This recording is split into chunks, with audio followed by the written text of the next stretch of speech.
In part one of our series on Pee Wee Gaskins, we'll discuss his upbringing, his introduction into a life of crime, and his inability to keep a wife. We'll also discuss some stories about his time incarcerated, his life on the run, and his first murder. Finally, we'll learn how a man, 5 foot 4 inches tall, had a 4-foot dick. I'm Mike. I'm Ian. And I'm Dave. If you always wanted to visit Pee Wee's Playhouse as a kid, stick around.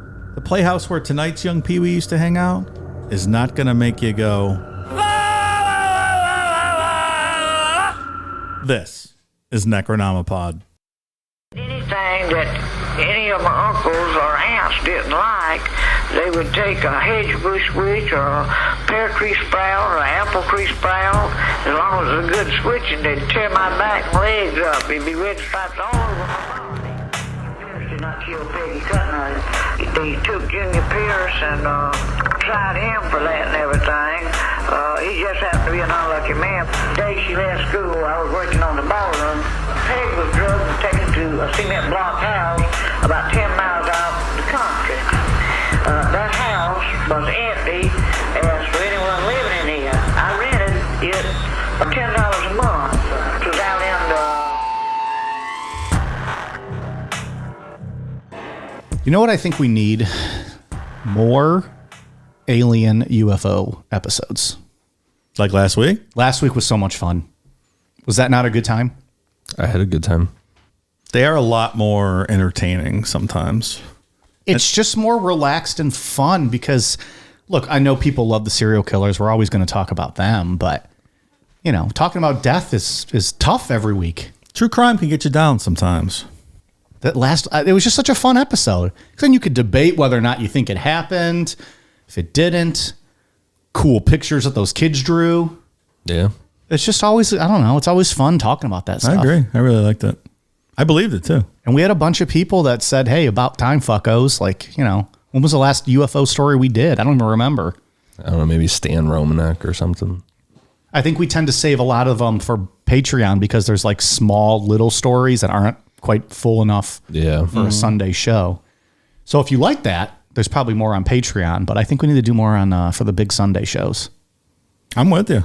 I love them. That was a good time. Some people were not as fans of John E. Mack as we were, though. Yeah, what are you going to do? Can't please everyone. Ian's response. He's like, I don't give a fuck. Whatever. I mean, who are you talking to? What do I care? The episode's done. I don't give a shit. I like John Mack, so. Yeah. Seemed like a cool dude. You've read his books, right? Mm-hmm. He's from Harvard. Yeah. Should know what he's talking Smarter about. than all at least three a of little us. bit. Yeah. He was on our bow a bunch of times. Yeah. Story over. Case closed. Did he do an episode where he talked about this incident, the aerial UFO? With On Coast to Coast? Yeah. That'd be a good one to listen to. Yeah, like not fully that, but just to gets into it a little bit among other things. Yeah. So I don't know. That was it. Just wanted to talk about that a little bit. Also off the top, I want to mention, instead of saving it to the end in case you fuckos turn this thing off before it's over, this month on the $10 tier of Patreon, we have our quarterly Zoom happy hour.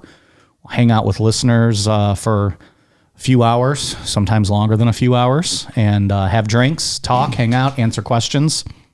Sometimes Mike fillets himself on camera. It's a really good time. Maybe. We'll see what happens. We don't know. It's been known to happen. I wish. I don't have that skill. Come on. You flatter me. But anyways, that's what you say. You can. I was going to say you can't open your mouth that wide. Gotta be able to dislocate your jaw. What is the day of that? March 26th. March 26th. 9 p.m. Eastern Standard Time. Eastern Standard Time. And this will be fun watching people try to figure that out. So anyways, that's on the $10 tier of Patreon. That'll be a good time. We do those 4 times a year. We always get quite a few people. It's fun. So it goes pretty late sometimes. Yeah. Last one did, right? I think it was 2 times ago. We started at like 9 or 10 and we were going well past 2 a.m. I think. That's a long time. Look, when Dave starts falling asleep, we have to cut it off. Like he needs to get his rest. He gets up at 4:30 every day. Sometimes we just need to shut it down. True story. But yeah, so anyways, those are good. That's a good time if you're interested. Check that out. And that's my shtick for the beginning. This is a highly requested topic we're about to get into. Yeah, this is a big one. Very big. I think when we initially started, this was one of the more requested subjects, and it kind of trailed off, I think, for a while. At least I didn't hear anything about it. Maybe you guys did. But people wanted some Pee Wee. He's pretty well known, right, in the true crime community. Like, he's a heavy hitter as far as serial killer aficionados are concerned, right? Yeah. Yeah, I would say so.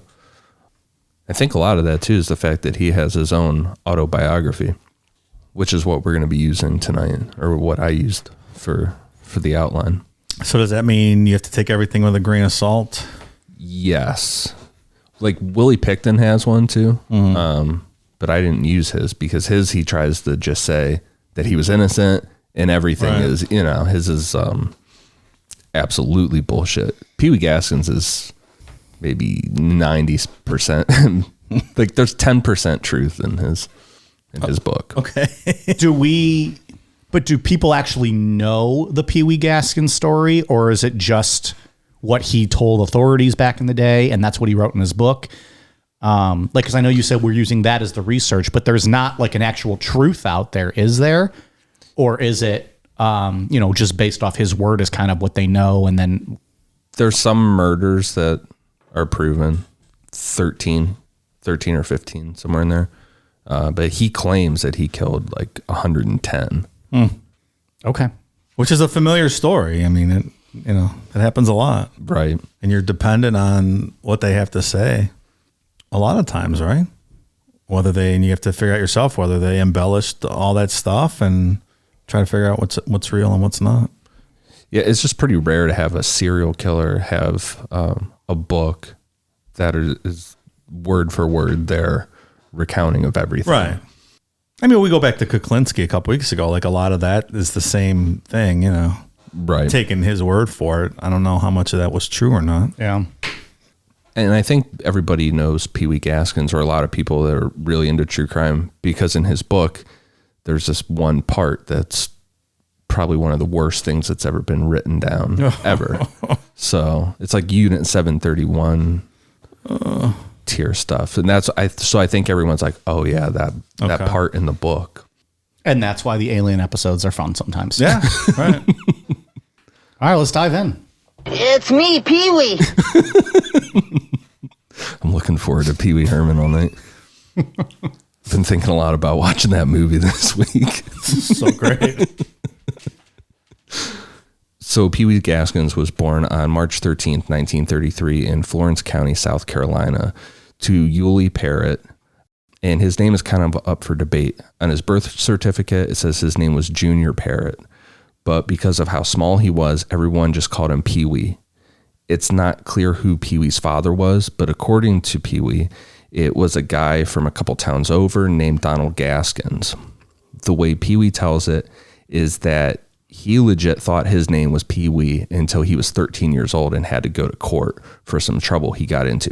He never heard another name before other than Pee Wee. At that court date, his mother told the judge Pee Wee was named after his real father. Donald Gaskins was a successful businessman, and people close to Pee Wee said that he just started telling everyone that Donald Gaskins was his father. But regardless of how all of this happened, Donald Pee Wee Gaskins was what stuck with him. I guess when you start the story with his name is up for debate, there might be some interesting things that ensue. Yeah, the way he writes it in his book, he was shocked standing there when a judge said that, that wasn't his real name. I'd be shocked too. We've talked about kids getting paddled and being hit with belts and abuse and stuff. In the 30s and 40s, the times were different. And Pee Wee claims that his childhood was filled with all kinds of neglect from his mother and beatings from various stepfathers. And there's some sexual abuse from stepfathers. But people in his family said that that's the farthest thing from the truth. Family members say that Pee Wee was babied because of his size and how cute he was, and that no one ever hit him once, which I think is pretty rare for the time frame. Like, he never got spanked ever. Did you get spanked back in the 30s, Dave? Possibly. Do ugly kids get beaten more? Like the inference here is that he's a cute kid, so no one wanted to hit him, right? I think it was more like his size, like he was so little. You know, when he's an adult, the highest he 5'4", 120 pounds. Not your average God serial damn. killer fare, right? That is so small. Yeah, he's small. He had to climb. Well, he had to climb into the electric chair to get executed. This is ridiculous. It's not funny, but the visual of that. Like, Climb on up there, fella. you think Strap in. you think of like a little kid like learning to potty train and like climbing up on the toilet. Like, that's what this guy's doing. Feet dangling and kicking. Yeah, so I think it was his size more than anything why no one hit him. Okay. There were a couple things that went off the rails for Pee Wee growing up. First, at 1 year old, Pee Wee drank almost a whole bottle of kerosene, which caused him to have seizures until he was 3 years old. I meant to do that. Second, at 5 years old, Pee Wee started killing animals. He started out by finding bird nests and killing all the babies. Then he graduated to trapping full-grown birds and ripping their heads off. That's a bit intense. Yeah, it's not great. 5-year-old? Quite young. Third, not too long after he figured out that he liked to hurt animals, Pee Wee said he had an experience that made him realize that he would end up being a killer. Pee Wee said that his stepfather at the time, Hynett Hanna, took Pee Wee and his cousin to a carnival. There was a sideshow type tent, and they were promoting a king cobra. The way Pee Wee tells it is that the king cobra had just eaten, like you could see a bulge from the rat in its stomach, but it would still kill just for the sake of killing. Like the trainer or whatever would throw rats in, and the cobra would kill it, even though it wasn't going to eat the rats. Pee Wee said that after the cobra killed a rat, the cobra looked at Pee Wee, they made eye contact, and Pee Wee got an erection. It's ridiculous. Is this all from the Pee Wee movie? No. Oh, That's just the boing sound. I was like, so maybe that movie is just low key about Gaskin's life. What if Pee Wee Herman was actually, like, Pee Wee's big adventure was this story? That'd be awesome. Pee Wee Herman gets a bad rap now, and everyone, just remember him from jerking off in an adult theater, which I don't know why else like, you would yeah. go to an adult theater, but Like those aren't really common nowadays. he's but so like, goddamn funny. what? Yeah, what are you supposed to do in those things? Eat fucking milk duds? I just assume that's what everyone did in Yeah. an adult theater. I don't, but regardless, I kind of picture it like the scene in the first Harry Potter where where he's talking to the snake. I just picture the snake looking at Harry Potter, and then Harry Potter gets hard. he's Apostle Dick. Sorry, these inside Harry Potter jokes, Mike. I apologize. I saw the first movie, but it was a long time ago. Pee Wee did get bullied from kids because of his size, but he had a group of friends. Pee Wee said that there was an old abandoned shed that they all used to hang out in called the Hideout.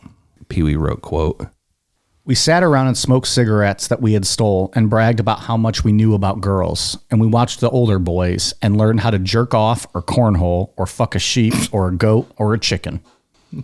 So it's like a playhouse.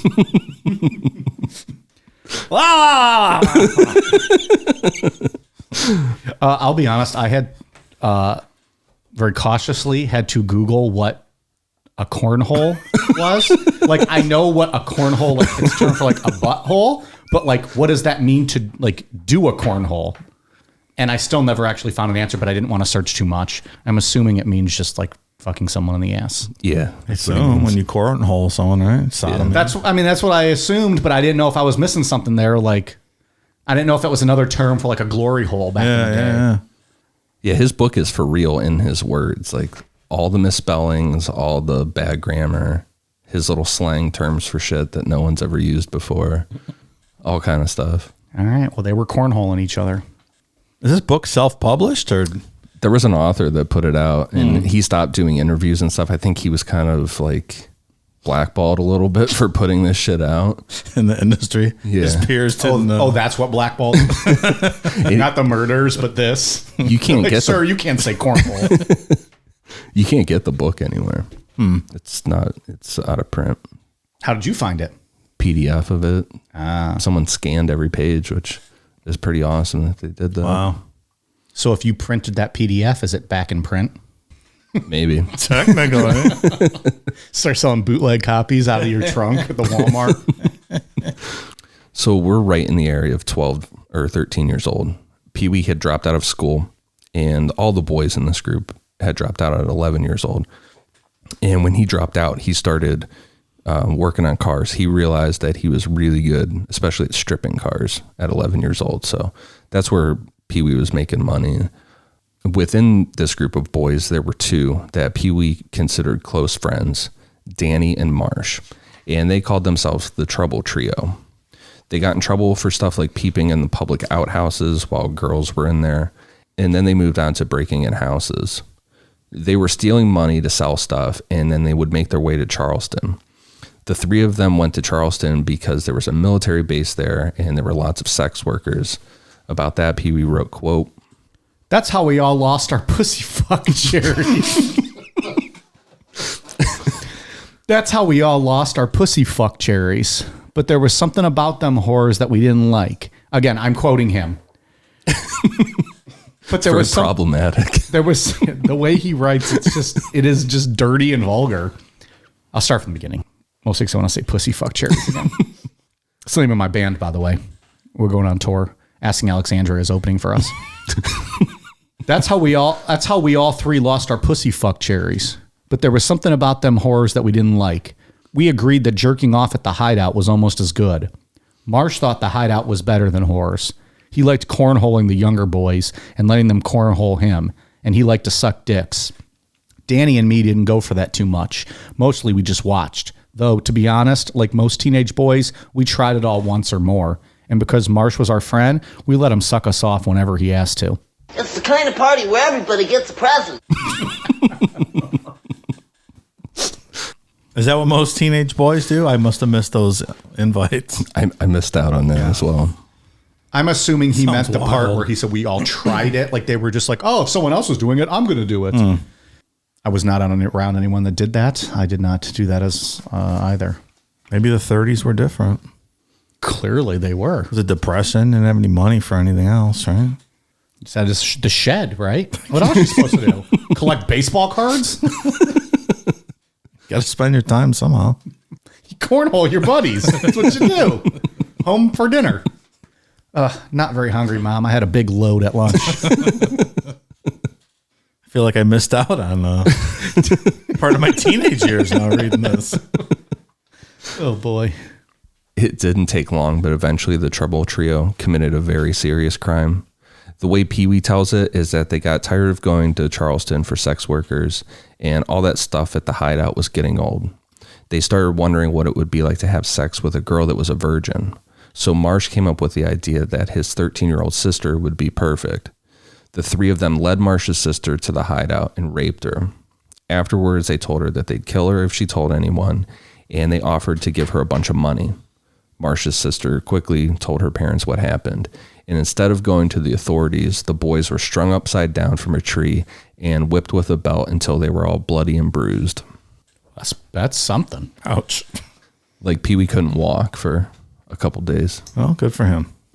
But they were still cornholing, though. It's doing like reverse cowgirl or something. You don't have to walk, right? I guess it'd be reverse cowboy. I think so. Oh, man. After this, the Trouble Trio didn't hang out anymore, and Pee Wee went on his own way to commit crimes.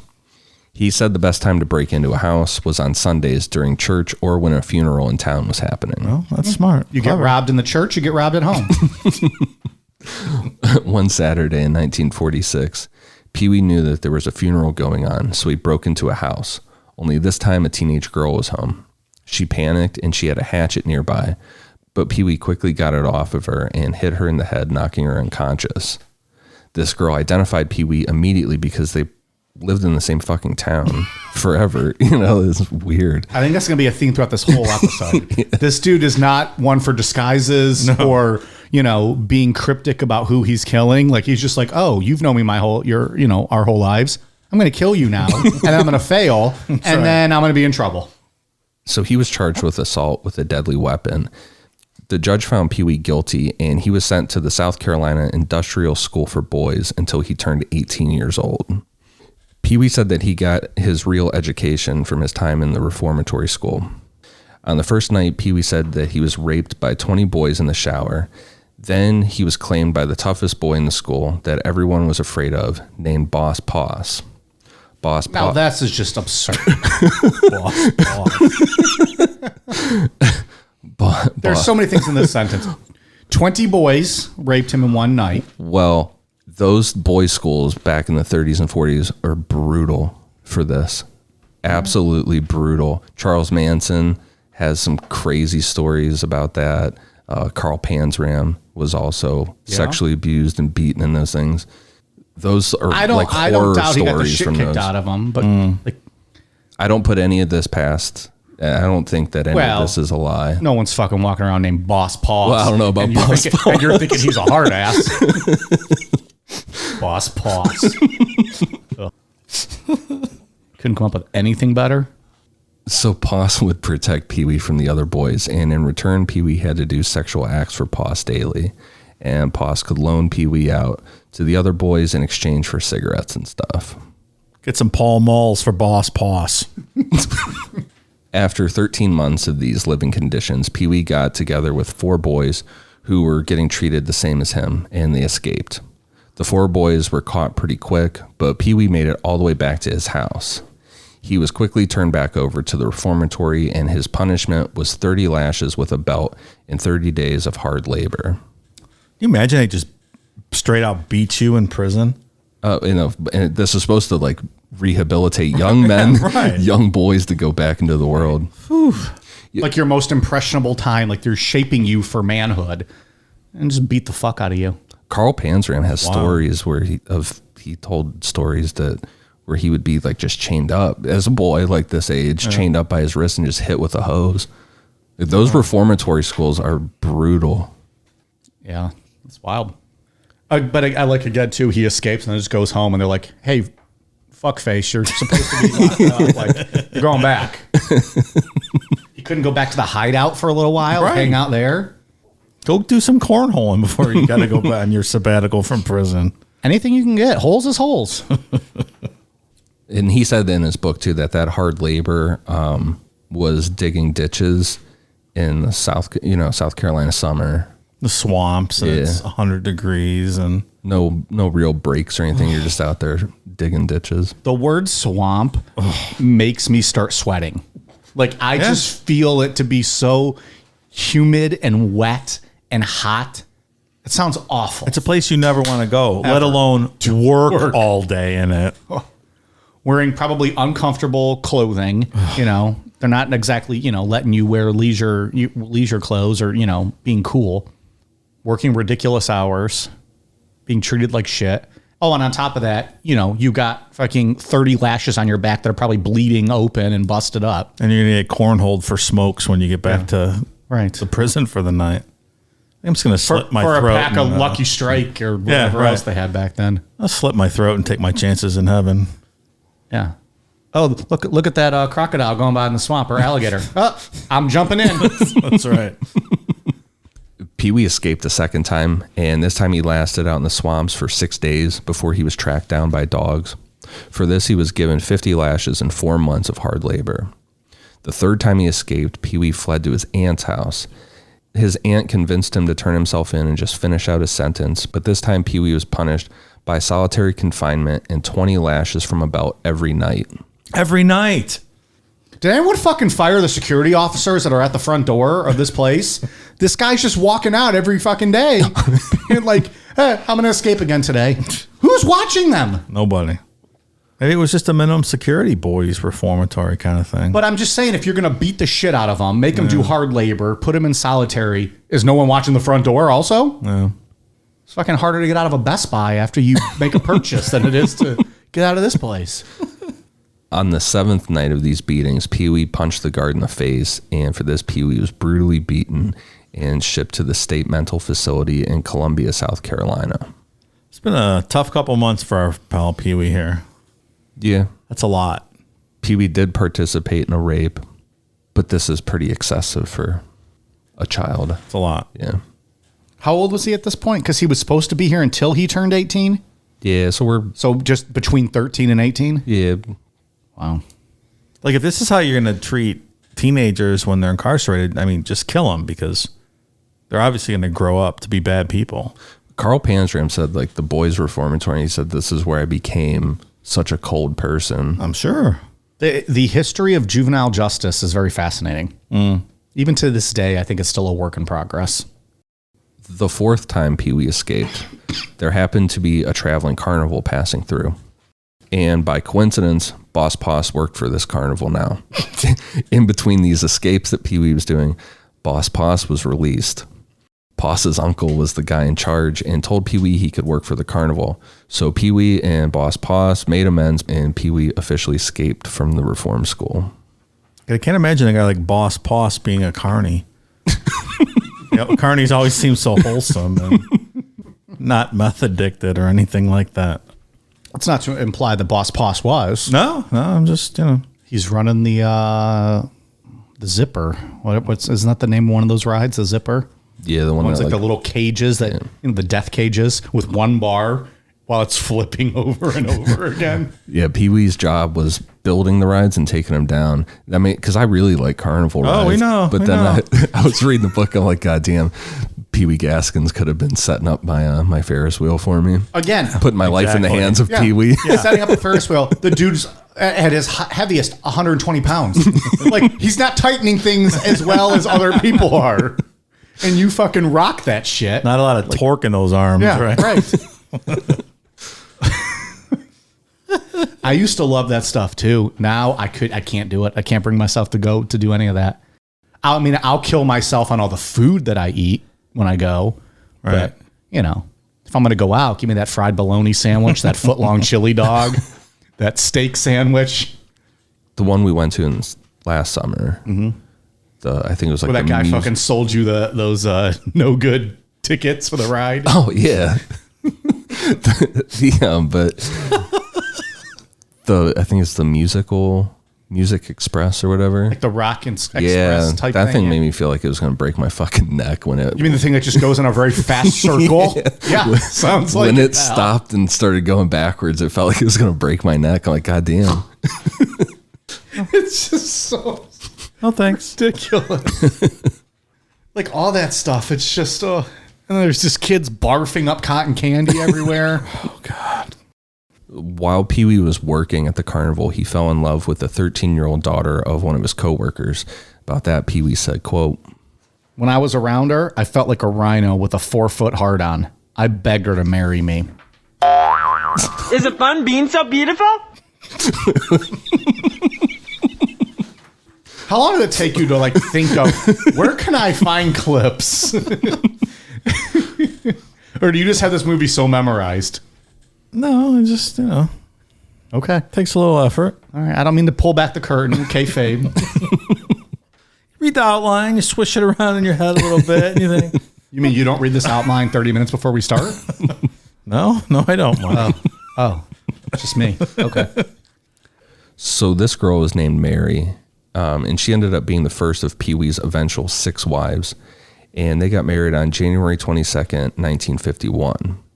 Mary didn't want to live a life on the run or stay with the carnival forever, so she convinced Pee Wee to turn himself in and finish out his sentence. Pee Wee only had 3 months left on his sentence, and instead of beatings, the guards just threw him into solitary confinement for those 3 months. Like we said earlier, Pee Wee was a really good mechanic, so he got a couple different jobs working on cars when he got out of reform school at 18 years old. Eventually, he got a stable job on a tobacco plantation, and after a couple months, one of his bunkmates from reform school started working at the same plantation. The two of them got hooked up with the owners of multiple tobacco plantations, committing insurance fraud by burning down tobacco farm buildings. In all, they burnt down 6 farms by Christmas of 1956, and word started to spread around that these 2 young guys might be behind all the arson. Pee Wee's friend took off out of state, but Pee Wee stayed behind. While working one day, the owner's daughter and one of her friends were walking by Pee Wee, And she said something to the effect of, "Pee Wee, you aren't shit," and spit on the ground at him. Pee Wee happened to be carrying a ball-peen hammer, and without hesitation, he hit the girl in the head, fracturing her skull. You familiar with a ball-peen hammer, Mike? Of course. I used it to build a V6 engine yesterday. That's going way back, right? In one of our first episodes, was there a discussion about what a ball-peen hammer was? I don't know. Versus a claw hammer. That's what, it was the claw hammer. And I was like, I was confused because I was like, well, it's just a hammer. I've never heard it called a claw hammer before. That's weird. I wonder why the guy at Home Depot looks at me like I'm less of a man every time I walk in there. I go in there for light bulbs now. That's it. I can handle that. Like, all right, pal, I plowed your wife last week, so who's really the cuck here? See? You got any lumber back there? Because your wife got all my lumber last night. And then I give him the old hacksaw Jim Duggan. Ho! Thankfully, this girl recovered from her injuries, and Pee Wee was arrested for assault with a deadly weapon, attempted murder, and arson.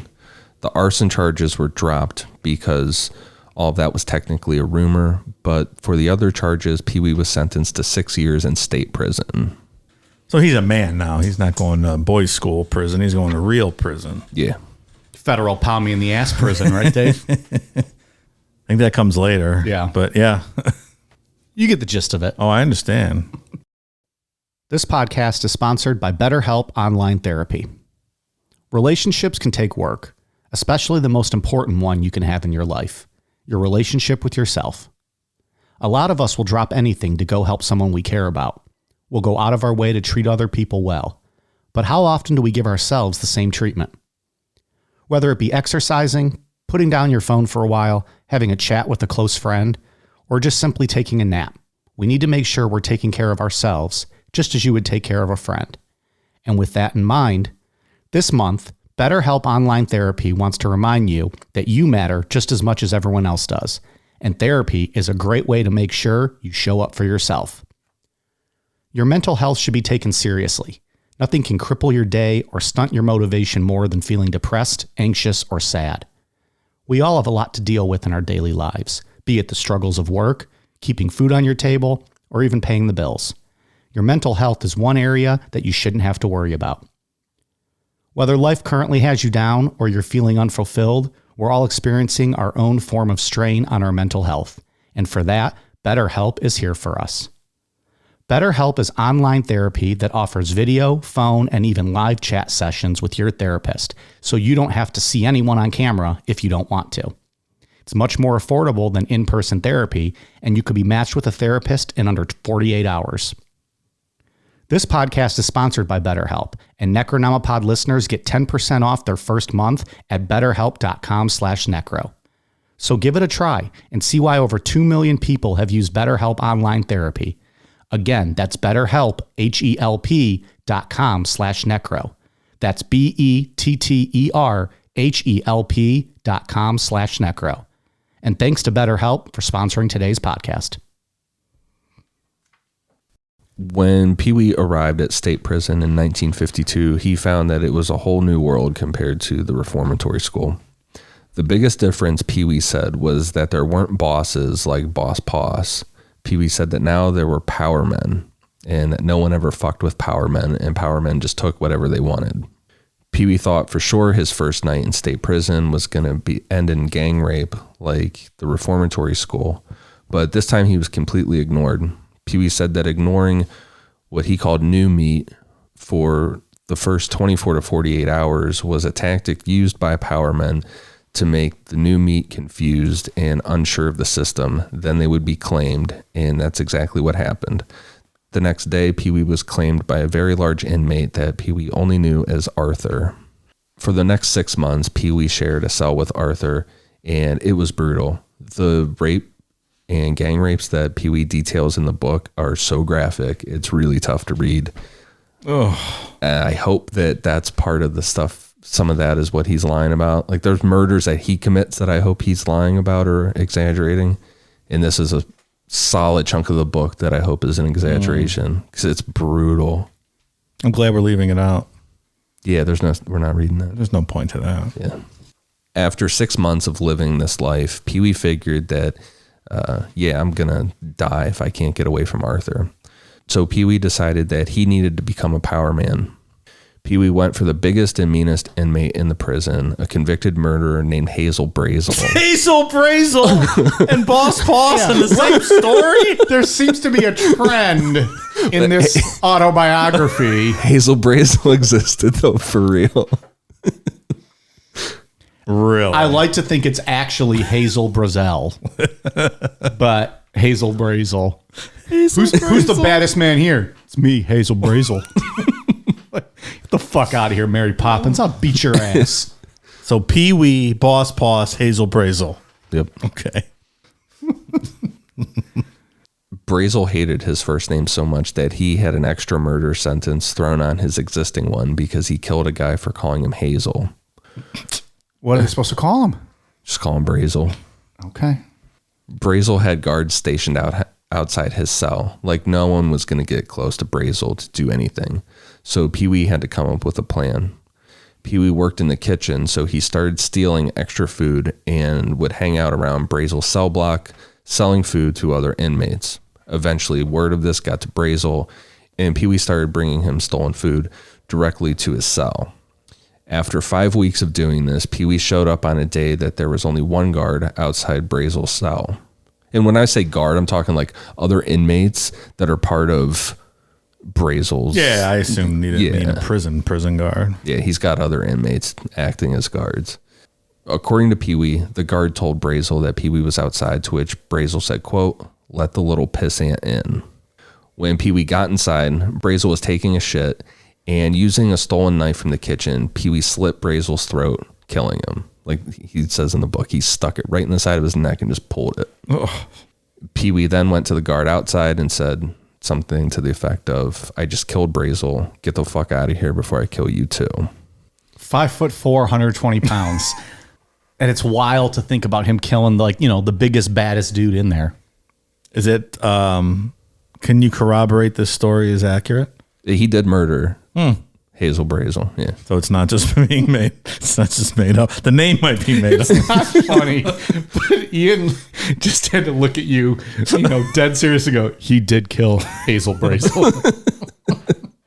This sounds like we're telling a nursery rhyme. And I don't mean to laugh. I know it's insensitive. Hazel Brazel sat on a wall. Hazel Brazel had a big fall. Hazel Brazel actually sat on a toilet. So, yeah, you can corroborate this because Pee Wee was charged with first-degree murder. He pled it down to manslaughter. I mean, I guess that would be an easy one to corroborate, too, right? Like, it'd be easy to find out if this dude was killed in his cell. Yeah.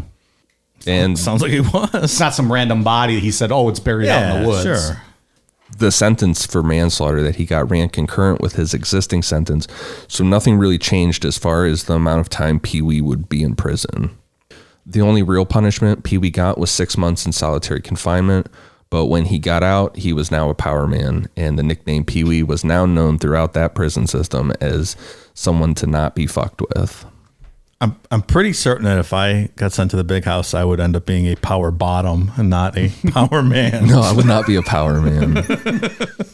Or do you do it like he did? You be the power bottom for a while, you figure out the system, you figure out a plan to do it. If 5'4", 120 pound Pee Wee could do it, maybe there's hope for other people. I don't know. I guess a boy can dream. Or maybe you just get Andy Dufresne until the guards fucking have your back. That's the way to go. You be the smart guy. You get in with the warden, and then you're protected. If you're indispensable to the warden, nothing's going to happen to you. Yeah. Maybe that's the route we should go that route. Suck the warden's dick and not Hazel Brazel's. It's well documented. We're not exactly, outdoorsmen or tough guys or anything like that. So, what I find interesting though, we talked about how harsh, working in the chain gang and all this stuff. The sentences themselves don't seem to be overly excessive though. Like he went to prison for what, rape or assault? Yeah. Assault with a deadly weapon. He got 6 years. He ended up killing someone in prison, and they essentially let it down and gave him time, concurrent sentence. So yeah, the sentences aren't very hard. He had it rougher in the reform school than he did here in prison. Right. Yeah, as far as sentencing is concerned, yeah, for sure.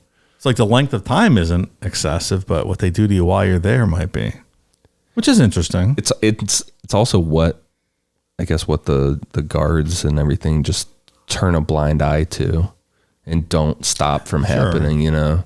They kind of just let that be a free for all. Yeah. The way Pee Wee tells it, if it's accurate the way Pee Wee tells it, that whole place is just a free for all that you just can't get out of. I wonder how much has changed.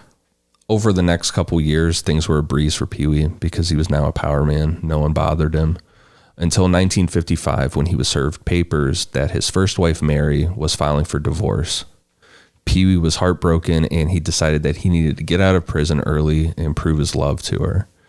Since Pee Wee worked in the kitchen, he was a power man, and he was 5'4", he had the perfect setup to escape. There were very large garbage cans that were used in the kitchen. So being a power man, Pee Wee told the other inmates in the kitchen to shut up, and he climbed into one of the garbage cans. The garbage cans were loaded onto a truck, and at the first opportunity, Pee Wee hopped out, and he was free again. And they did say that, it's corroborated that they did say they never expected an inmate to be able to fit into one of those garbage cans to escape. So it wasn't something that they really were concerned about. Hey, I'm a power man. Now help me get in this little bitty garbage can so I can sneak out of here. Bring me that stool so I can jump on in. Oh, boy. Mary wasn't impressed, so Pee Wee stole a car and headed down to Florida, where the traveling carnival he had previously worked for was set up. Once he got back with the carnival, Pee Wee quickly fell in love with Betty Jean Gates, a.k.a. Xena from Zanzibar. Betty worked as a contortionist in the sideshow part of the carnival. Like his first wife, Mary, with the whole 4-foot hard-on thing, Pee Wee was all about Betty and said he would follow her anywhere. He talked about her being like the contortionist, being able to put her legs behind her head. Oh, yeah. He was all about that. What's the spin, Dave? The Chinese basket trick? yeah, that's something. You know, I picture with this is Kramer telling Jerry when he was dating the gymnast about the wonders of the gymnast. Jerry was going to break up with her, right? And then Kramer talked him into it because she's a contortionist. And She can bend her body in numerous ways. And then Jerry was disappointed because he thought she was going to like use him as like the bar that she swings Right. on. Oh, great stuff. And she was Romanian, and she had heard that a comedian can unlock like sexual wonders in his son. So she thought he was the comedian, and she was very disappointed. They don't write TV like that anymore. No. It's so damn good. By the way, gymnasts me gusta. Me gusta. Also Roll Tide. All of the above. All of the above. Big fan of gymnasts. Oh, just gymnasts in general. Yeah. Oh, like okay. I gymnasts. thought you were talking about the gymnast from Seinfeld. Oh, well, I don't remember her. I would think I was 4 years old when that episode came out, if we're going to be honest. Something like that. No, gymnasts. Oh, Okay. hell yeah. So he was talking about pinning her legs behind her head and stuff. Yeah. And going into like Pee Wee graphic detail and bad grammar. Everyone's going to be out searching for this PDF of his book now because of us. It's something. If the guy's gone, maybe we can just sell it on our website. There you go. Can you imagine if we got that? Can we just print off a bunch of PDFs and just sell it? 99 cents. Yeah. Well, we at least got to make our money back for the paper and the ink, right? Let's do Sure. that. Sure. That's right. Yeah. We'll go to Kinko's. We'll make it happen. Maybe the copyright has run out on this book and we can sell it. Cool Down Media owns Pee Wee Gaskins' autobiography. God damn. So when Betty said that there was a family emergency in Tennessee regarding her brother who was in prison, Pee Wee offered to drive her in his stolen car. When they got to Tennessee, they rented a motel, and Betty said she needed Pee Wee to take bail money to the court and a carton of cigarettes to her brother. So he had something to hold him over until bail was processed. Betty also dropped another piece of info that Pee Wee didn't know, which was Betty was wanted in 5 different states. Regardless, Pee Wee did as he was instructed, but when he got back to the motel, Betty was gone along with his stolen car. Pee Wee sat there waiting for Betty to come back, but instead police busted down the door of the motel room. Police informed Pee Wee that Betty's brother really wasn't her brother, it was actually her husband. And further, Betty's husband escaped jail using a razor blade that was hidden in the carton of cigarettes. You can't just make up lies about people. Pee Wee's a bit of a sucker, I guess. Yeah. When he talks about his wives, his multiple wives in this book, almost all of them except for one, he was like head over heels, would just follow them to the end of the Sounds like earth. it, yeah. I want to hear the story more about the one that he was. He's like, I just did it. It was a He thing. legit, I think I quote it later on in here. He just says she was fine. That's it. He doesn't bring her up again. Guy was high on contortionist pussy. He didn't know what he was doing. He's like, Your Honor, I was contortionist pussy drunk. I didn't know what I was doing. I can't be held responsible. Sucked him right in. This is the one weird thing about Pee Wee Gaskins is completely opposite of Richard Kuklinski. Pee Wee Gaskins was actually pretty good to his kids. Like he would abandon the family in a heartbeat and like just take off for months. And then be locked up for years at a time. But Other than that, though. Yeah. But he would randomly pop back in and swell dad. Bring them all leftover, stuffed animals from the carnival. And there was like one of those mini documentaries and one of his daughters is on there. She's like, I know he was terrible, but was always good to me. Well, good for him. I guess so. at least there's that. Yeah, I mean, every human has some redeemable qualities, right? I don't believe that, but it sounds good. I don't know about Pee Wee. Oh, that's a heavy statement. I don't know. Every human has one redeemable quality. I just don't know if we ever find out what it is. It also would depend on what you mean by redeemable quality. Could they just be a good-looking person? Is that redeemable quality? No, Could it be? it's not what I had in mind. You just mean as their personality? Yeah. Like Charles Ng was funny. I'm just saying that you probably could do that for every person. I'm trying to just roll back some of these people in my head and trying to think of someone who just the world could do without, who provided no value. Or just the during their world never knew that side of them. Like we never got to know you're it. right. I would, I don't know. That's a whole fucking sidebar. That's the philosophy show. I'm pretty sure Leonard Lake did not have any redeemable There you go. qualities. Boom. He grew a good beard. That's not redeemable, I don't think. It was for me. Yeah, I don't know. Maybe. So authorities figured out pretty quick that Pee Wee had escaped from state prison up in South Carolina, but he had to serve his time in Tennessee first. Pee Wee was sentenced to 3 months for aiding in a prison escape by the cigarettes that he gave to Betty's husband, and then he got 6 more months for stabbing another inmate during a fight. When he got back to state prison in South Carolina, Pee Wee spent almost all of his time in solitary confinement until the FBI charged him with driving a stolen car across 8 lines. For that, Pee Wee got 3 years in federal prison in Atlanta, Georgia. This is one no luck having motherfucker, this guy. He legit has spent the majority of his life incarcerated. Thus far, sure. Very similar to Charles Manson. Charles Manson spent most of his time incarcerated. He asked to stay. I think we talked about Yeah, this. right before he started the Manson family, he asked to stay. And they said no. Mistake. Yeah, if someone asked to stay in prison, maybe just let them stay. If a prisoner tells you they want to stay in prison, I mean, I guess it wasn't like it was parole, though, was it? Was it just the end of his? Yeah, it was. So what? I mean, you can't really do anything, but There's no legal basis to keep him. Yeah. If you're telling the parole board that, then yeah, maybe stamp that denied on his paperwork. Pee Wee didn't mind federal prison at all. There were no power men and all that constant craziness. And at this time, Pee Wee got his, quote, college education while he was in federal. His college education came in the form of advice taken from New York mafia crime boss Frank Costello and 2 of Frank's bodyguards. Frank Costello was serving time for tax evasion, and we don't know how true the stuff is that Pee Wee said about Frank Costello, but it is true that they were in Atlanta Federal at the same time. Convenient. He just happens to attach himself to a mafia crime boss. Like some little hick from South Carolina doesn't seem like the kind of person that Costello would allow to be around him. The only thing I could think of is that maybe they thought he was funny because everybody said Pee Wee was super fun to hang out with. I thought he was cute. He was so small. Like, oh, the cute little guy. Well, when they call him in a minute here, we're going to talk about his nickname, Little Hatchet Man. I could almost see them thinking it's funny and saying like, oh, he's the Little Hatchet Man. Yeah. He's the Okay. entertainment. All right. Yeah. Like I amuse you? Yeah, right. That's very much what it seems like, Pee Wee said that his reputation as a power man and his escape in the garbage can followed from state prison to Atlanta Federal. I don't think that that's true for sure. Like, why would that go to federal prison? Right. Costello's like, hey, you're that little power man that snuck out in the garbage can. I also don't think anybody used the term power man except for Pee Wee. It's like a made up term that he. I've never heard that until now. Right. Like, I think that's just what he called people that were in charge. Hey, you're a power man.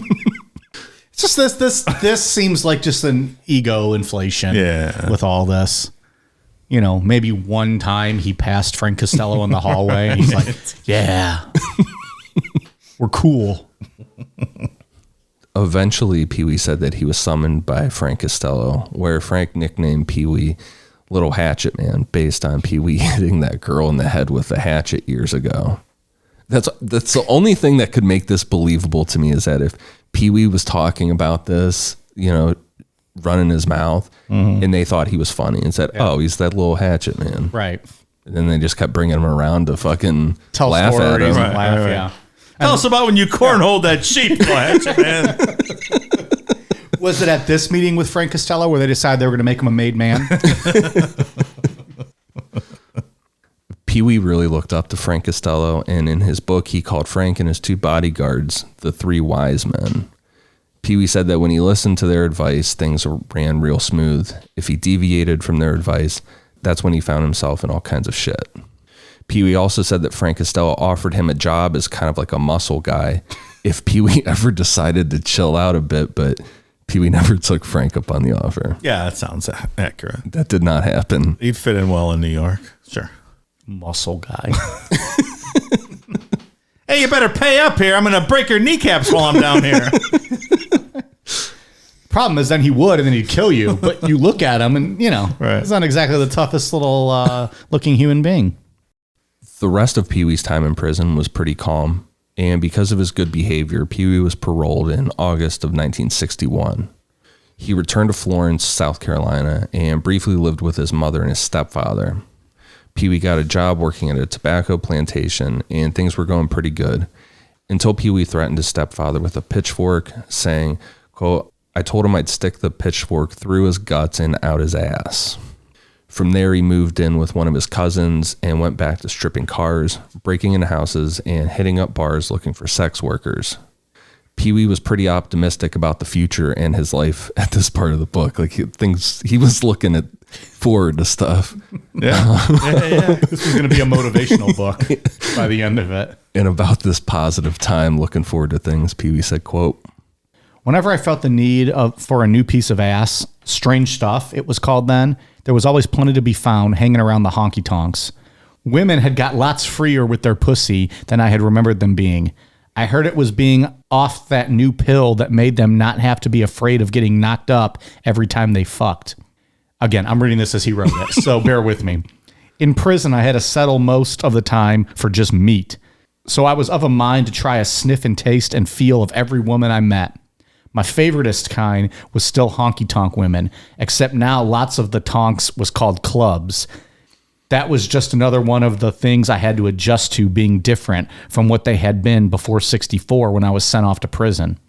But I reckon most of the changes that had took place was for the better, and it seemed I had all the makings of a good life ahead of me. That's what it seemed. Okay. My favoritist kind. Some of that strange stuff. So at this time, Pee Wee got a chance to change his life around. He got a job for a traveling preacher named George E. Todd. If we remember back to the Jonestown episodes, Jim Jones was preaching at these traveling churches that were basically just big tents set up in fields or fairgrounds.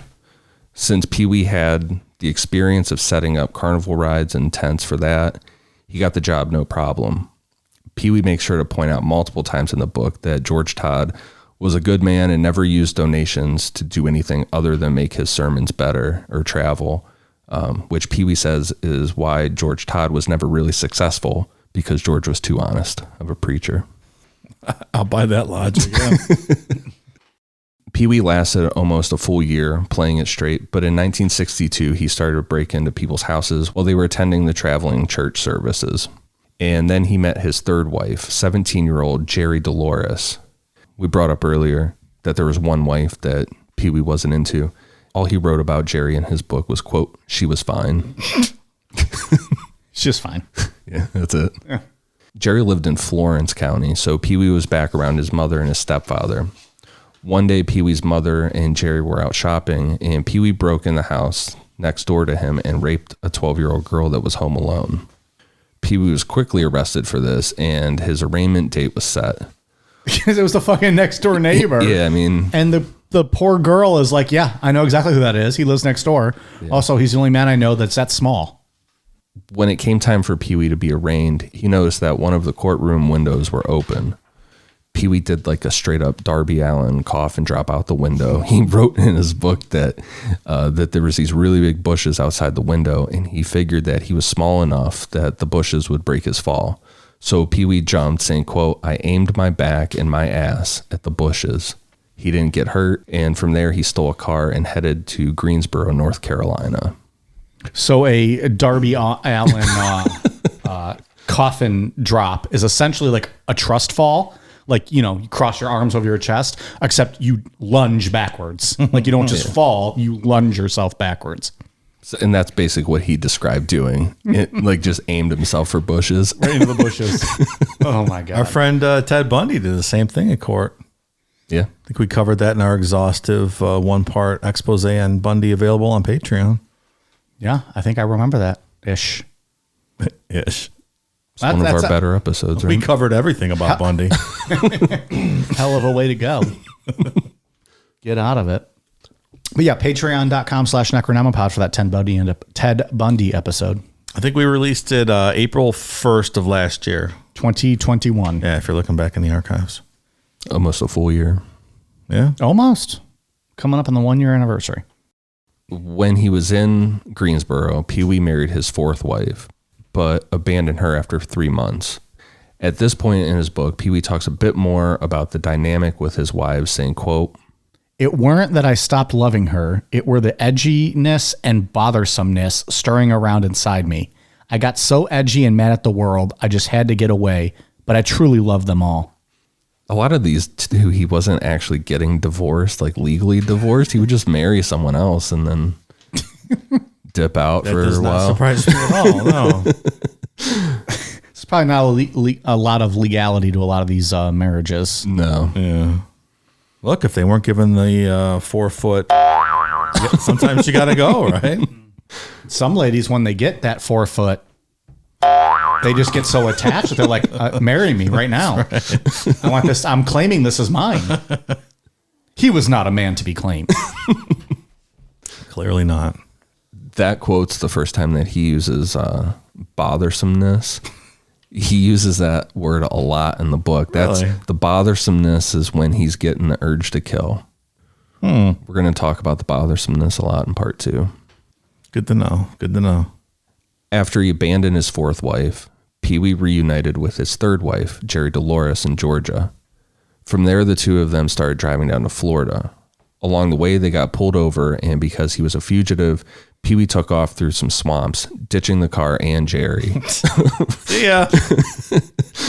From there, he returned to North Carolina and his fourth wife, but she turned him into the authorities real quick. Pee Wee was convicted in 1964. He got 6 years for raping the 12-year-old girl and 2 more for jumping out the courtroom window.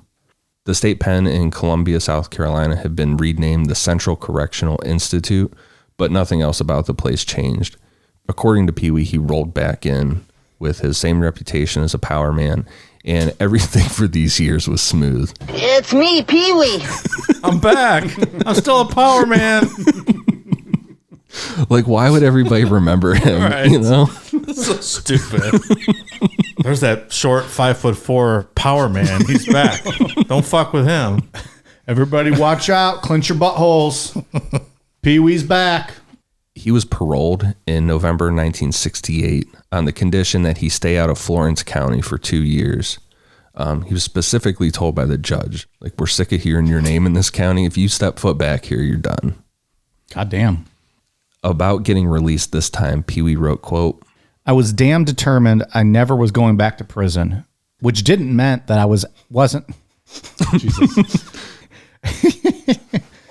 I was damn determined I never was going back to prison, which didn't meant that I wasn't ever going to do anything illegal again. I just wasn't never planning on getting caught. And that mindset is where we're going to pick back up on part 2.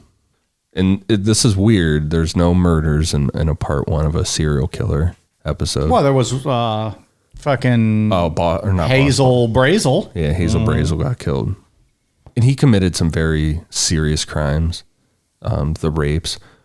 But a lot of this shit is just him bumbling through the prison system like Charles Ng. In part 2, that's really going to flip. And we're going to get into what Pee Wee called his serious murders, his coastal murders, and some stuff that's on par with Unit 731. That's a hell of a teaser there. Got a good one. Not by any stretch, no. It's 2 completely different episodes. Unit 731 is horrific. And yeah. I skipped ahead in the book to read it because like I said before, it's kind of like, I don't know if like an internet urban legend or of the crime world, but it's like the Pee Wee Gaskins book. There's that one part that is terrible. I skipped forward to it. Yeah, it lived up to the hype. Oh boy. Can't wait. Yeah, we're going to read it. So it means I'm going to read it. Yeah, you're going to read it. Oh boy. Yeah, good time. All right, we got some patron shout outs. Thank you very much. First, we have a make good. Apparently, I messed this one up last night because her last name literally is Marty Jannetty, which is the greatest thing of all time. But apparently, I mispronounced it. So thank you very much to Angela Martignetti. Did I say that right? Martignetti. Oh. Martignetti. Well, Angela, I hope I probably butchered that one too, but I tried my best. Thank you very much to new patrons: Anthony, Grapoid, Mark Lifsey, Justin, Aaron Alley, Abby, Lane, Anthony Benezzi, Seth Williford, Danielle, Christina Gutierrez, Cumsquatch, Cody Miller, Michael Steinhorse, Brandon Nelms, Martin Peugeot, Kittenboo, Sydney Gurley, Mike's Fat Juicy Hog, Joey Esom, Wesley Lyon, Bridge Builder, Jonathan Burnick, Chelsea and Brandon, Justin, Wade Fernandez Jr., Hannah Battersby, Tony Baloney, KFP, Gabriella, Hillary L., Dave, I have 3 holes for a reason. Fucking hey.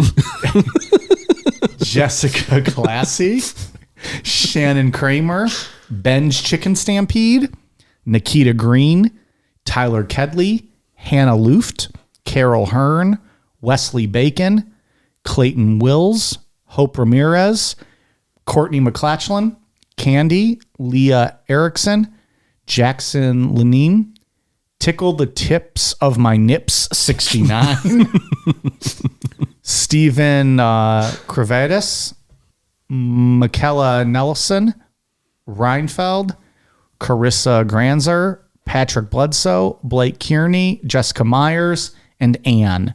Thank you all very much. We are at patreon.com/Necronomipod. Thank you all very much. Ian, what do you got?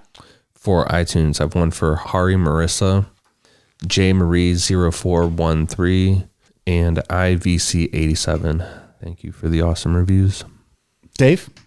I pulled the international reviews. I know those don't usually pull up on the regular ones. Geek Goth Inc. from Australia and Tathagata 1989 from India. Thanks for the great reviews. Good job Also with the mentioned, names, I did good, right? Yeah. Stickers still in the store. Supplies are going fast. Necronomipod.com for the stickers. All of our regular merch at Amazon.com. Search Necronomipod. I don't know. Real quick, anything else you guys got for the end of this show?